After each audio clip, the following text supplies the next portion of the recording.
Porque dentro de campo, meu Deus do céu, que segundo tempo desastroso do time do Atlético. Bora trazer os comentaristas da Itatiaia pra gente analisar. Já vou trazer a fala do Hulk, hein? Eu conversei, o Hulk não queria dar entrevista ontem, gentilmente ele atendeu a reportagem da Itatiaia e vai falar daqui a pouquinho sobre por que ele não tá batendo falta, não tá batendo escanteio. Pô, teve uma falta ontem frontal. Cansei de ver o Hulk bater aquela falta fazendo gol.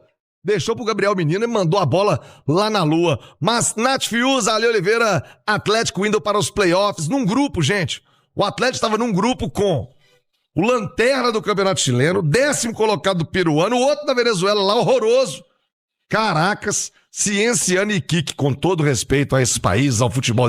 Não dá, né, Galo? Não dá. Ale Oliveira, que fiasco. O termo que eu estou usando é fiasco da participação atleticana na Copa Sul-Americana. Ale, boa tarde. Muito boa tarde, viu, Thiago, aos companheiros e todo mundo que nos consagra como a rádio mais ouvida do país. Eu acho que não tem outra palavra pra definir, não, porque chega na última rodada. Eu não gosto muito, principalmente dessa fase de grupos da Sul-Americana. Acho umas coisas muito esquisitas. Tem umas coisas que só acontecem, umas magias que só acontecem nessa fase de grupos da Sul-Americana. Tanto que o melhor time dessa competição, nessa fase aí, foi o Mushuc Runa, né, dos índios lá, foi o melhor time, mas o Atlético teve a oportunidade de jogar, como você disse, contra o 10º colocado do campeonato peruano, né, que não é uma potência, jogar em casa, diante da sua torcida. Não ganhou nem lá nem aqui. O Atlético não ganhou do 10º colocado peruano, 2 jogos, 2 empates. E inclusive no segundo tempo jogando muito, muito mal, né, individualmente, coletivamente. Então, assim, é preocupante, não só por essas 2 datas a mais, tem um outro porém também, porque se o Galo passa desse playoff, ele vai jogar as oitavas de final com o segundo jogo fora de casa também, já tem essa definição, porque ele vai pegar um campeão de grupo da própria Sul-Americana que vai decidir em casa, então também tem mais esse desconforto. É um elenco que a gente já falou muito que tem as suas limitações, é um elenco curto, mas que você não encontra nem os caras que teoricamente são os caras bons, que você confia tecnicamente, esses caras tão mal. Então fica difícil. E o que vai acontecer para o fim de semana, para domingo? Mais um jogo, com um time também desgastado, com um time sem confiança. Então, essa primeira parte da temporada, o Cuca fala muito dessa parada aí por causa do Super Mundial. Essa primeira parte tá difícil pra torcida entender, tá difícil pra assistir os jogos. Ontem foi uma dureza. Vamos ver se chegam reforços, se esse período de treinamento pode dar algumas soluções aí pro Atlético, porque do jeito que a coisa tá, não dá pra ser muito otimista não, Thiagão. Tá muito ruim, nossa. E desandou foi tudo, Nath. Ele falou a respeito de, no Campeonato Mineiro tinha um time. Ô, Cuca, no Campeonato Mineiro também, né? Lá no Campeonato Mineiro também, né? Quando chegou pra valer a hora da onça beber água, desandou foi tudo. Brasileirão, Atlético meio de tabela, capengando também. E agora Nath Fiuza indo para os playoffs da Copa Sul-Americana. O balanço do primeiro semestre, mas foi ex-campeão mineiro. Mas sabe como, né? Sabe como? Aí agora, quando vem pra valer, nada acontece. Ô, Nath, torcida do Galo tá na bronca, Nath. Boa tarde. Boa tarde, Thiago. Um abraço a você, ao Ale, quem tá com a gente aqui no Rádio Esportes. Tá na bronca e com razão, né? Que bom que teve um time durante o Campeonato Mineiro. Acho que fez mais do que a sua obrigação. O hexacampeonato legal, ótimo, teve que ser comemorado. Mas o mais importante era ter um time agora, nos momentos mais relevantes da temporada, na hora que a competição aperta, na hora que o calendário aperta, nos momentos decisivos da temporada, porque a gente já tá falando de uma competição sul-americana que se afunilou. Ontem era dos jogos mais decisivos da temporada até então pro Atlético, e o time não correspondeu, né? E aí é uma série de fatores, a gente pode falar aqui dos erros coletivos, né?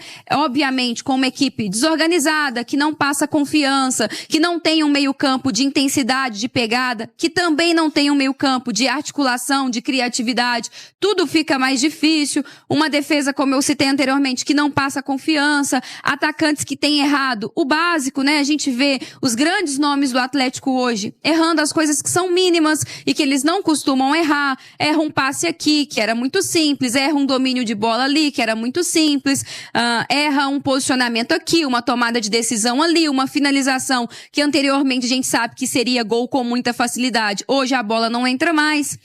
Então, tudo isso, fruto de um time que coletivamente não se encontrou, não engrenou, e aí as individualidades não aparecem, mas por outro lado também, esse momento ruim da maior parte dos jogadores faz com que também o Atlético não consiga ter ninguém que chame essa responsabilidade, que ponha a bola debaixo do braço e que defina, né, um jogo como ontem o Atlético precisava. É uma autossabotagem, né, o Atlético colocando mais 2 jogos no seu calendário, que já é muito complicado. Aí o Atlético vai ter que jogar o playoff da Sul-Americana em meio à rodada do Brasileirão. A culpa é do Atlético, a bronca é do Atlético. Não havia necessidade de passar na segunda colocação de um grupo tão fraco em que o Atlético tem mais elenco, tem mais investimento, tem muito mais possibilidades e dependia só dele, né? O Atlético não conseguiu fazer o seu papel, o seu dever de casa. E, obviamente, o Cuca tem dificuldades para encontrar um time muito em função da falta de constância, dos desfalques. Ele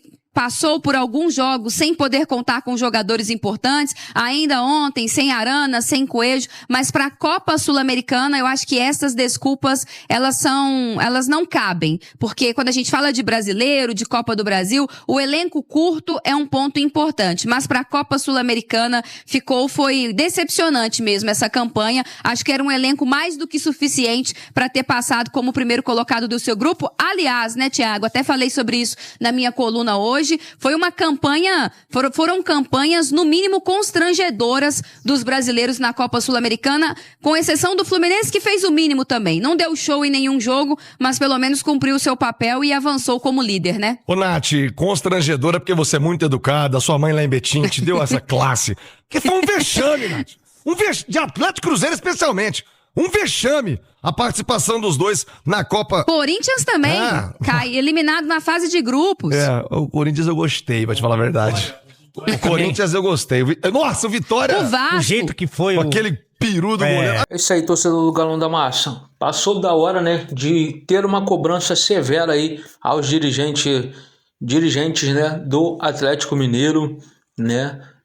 O Atlético não vem bem desde a temporada passada, quando perdeu os títulos da Libertadores e da Copa do Brasil, né, deixando o torcedor decepcionado e acabou brigando pela queda ali, né, para se manter no Campeonato Brasileiro, né, na primeira divisão. O Atlético quase foi rebaixado, se salvou ali na última rodada, né? E o que acontece? O Atlético foi campeão mineiro, né, nesta temporada, e muitos achou que depois que o Cuca chegou, que o Galo estaria de bem com a vida, né? Estaria aí forte para o Campeonato Brasileiro.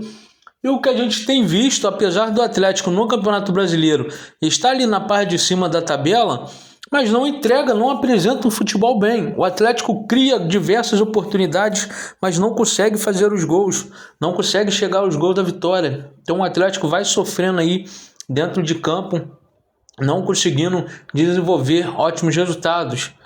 Na Sul-Americana, num grupo fraquíssimo, o Atlético não conseguiu se classificar, né, em primeiro lugar. É um absurdo isso. O Atlético só teve 2 vitórias na competição. E a gente fazendo um comparativo aos outros clubes brasileiros, muitos sofreram, eu já falei. Os clubes brasileiros entraram tanto na Libertadores, tanto na Sul-Americana nesta temporada, achando que já estava ganho. Pelo alto investimento que o futebol brasileiro tem, os clubes acharam, a gente ganha isso aqui a hora que a gente quiser. E não foi bem assim. Mostrou que a falta de planejamento, falta de cuidado foi muito mal planejada, muito mal elaborada dentro de campo. O Fluminense foi o único clube do Brasil na Sul-Americana a se classificar direto para as oitavas de finais. E o Fluminense, em vários jogos ali fora de casa, o Fluminense mandou o seu time reserva e o Renato Gaúcho nem foi para a partida, né? E o Fluminense administrou bons resultados, conseguindo empate fora de casa. Aí tá certo que acabou perdendo um jogo para o San José da Bolívia, né, fora. mas o Fluminense estava bem administrado, porque tinha 2 jogos dentro de casa e sabia que ia fazer valer a força do Maracanã para vencer, coisa que o Galo não conseguiu. Uma visão que eu tenho sobre isso, sobre a Arena MRV com este novo gramado sintético, é que isso aí prejudicou. O Atlético ainda não está totalmente adaptado a este gramado e isso aí vem causando dificuldade ao Galo. Deixa aí sua opinião nos comentários, não esquece de deixar like, se inscrever no canal e ativar o sininho de notificações.